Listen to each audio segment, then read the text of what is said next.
ایک دفعہ کا ذکر ہے کہ ایک جگہ دو بھائی بڑی کافی مدت سے آپس میں اتفاق و اتحاد سے رہ رہے تھے۔ ایک ان کا بہت بڑا زرعی فارم تھا جس میں ان کے ساتھ ساتھ گھر بھی تھے۔ دونوں خاندان ایک دوسرے کا بہت زیادہ خیال کرتے تھے۔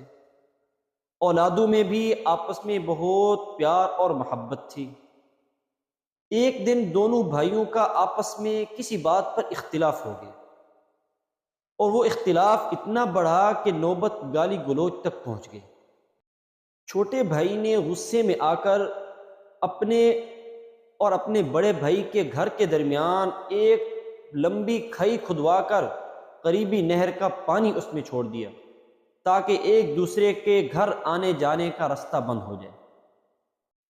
اگلے روز بڑے بھائی نے بھی ایک مستری کو بلوا لیا اور اسے بتایا کہ سامنے والا